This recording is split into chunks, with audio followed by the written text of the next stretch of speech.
Thank you for visiting my channel, Thinking Like a Virtuous Woman, where I inspire women to think like the woman in Proverbs 31, spiritually, financially, and relationally.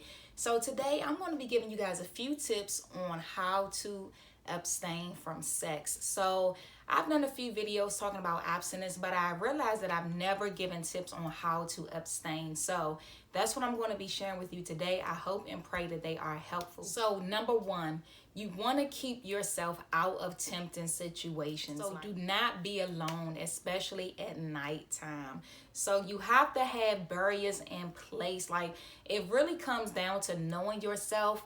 And so knowing yourself will actually help you to put those barriers in place that work for you. Like, I heard this one woman talk about the dating stages with her and her husband, and she shared how she had to get off the phone with him at 9 p.m. Like, they couldn't be on the phone past 9 p.m. because she said at night that he started to sound like Barry White, and that was tempting for her to invite him over or even have phone sex. So for them, that was one of their barriers. And for some people that might sound silly, getting off the phone at night at 9 o'clock, like, what does that have to do with anything? But for her, that's what she needed to do. So knowing your barriers, not being alone at night, or even like going out on dates. Like, I know people, now this may seem like a lot for people who are foreign to this concept, but I know some people who only go out in group dates. Like, they will only go out in group settings. And I know you might be thinking, oh, that takes the romance out of it. Like, I don't want a bunch of people around me and my man. And I understand that. That's not for everybody. But for some people that works, and for some people that was necessary.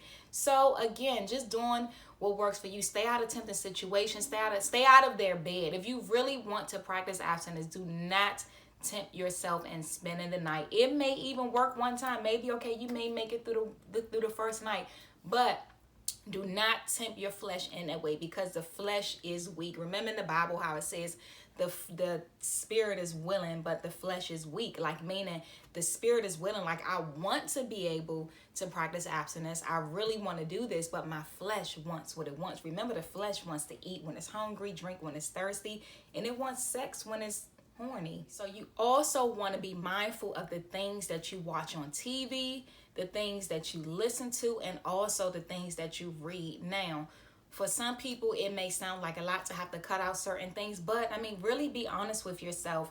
How many times have you been maybe watching a movie and a certain scene comes up, and then you start feeling a certain type of way because of what you're saying, or even listening to? Like, I mean, think about it.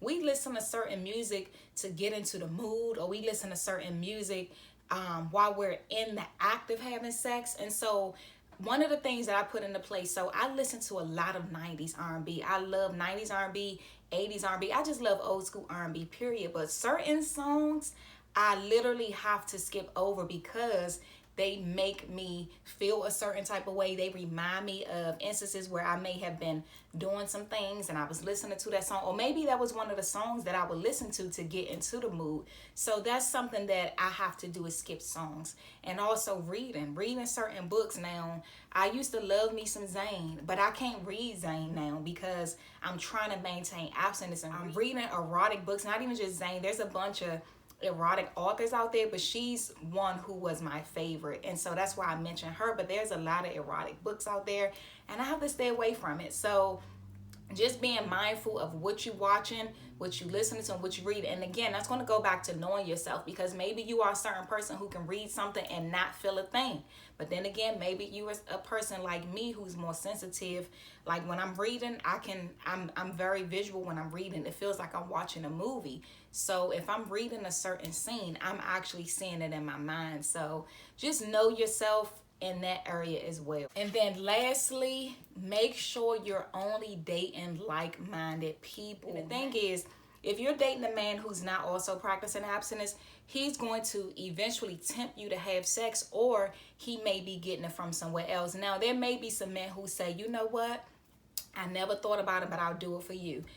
You know, that right there is kind of tricky, because if a man isn't doing it for his own reverence and fear of God, then most likely he may not necessarily stick to it. And the thing is, you want somebody who is doing it. If your reason for practicing abstinence until marriage is because you fear God, you reverence God, you want to honor God with your body, if a man isn't thinking the same way, it's not as important to him as it is to you. And if you're ever in a weak moment, he's more likely to allow you to slip. Whereas if you both are saving yourself until marriage because of you both want to honor God with your body, both of you guys can kind of hold each other accountable in that area. Whereas if only one person is really seeking to honor God in that area, it's so easy to tempt that other person when that one person is having a weak moment, and then it's just so confusing. So you just want to make sure that you are dating somebody who is like-minded, as the Bible tells us to be equally yoked. So you want to be equally yoked in that area. I have a few more tips that I actually wrote that are in my ebook, Not My Goodies,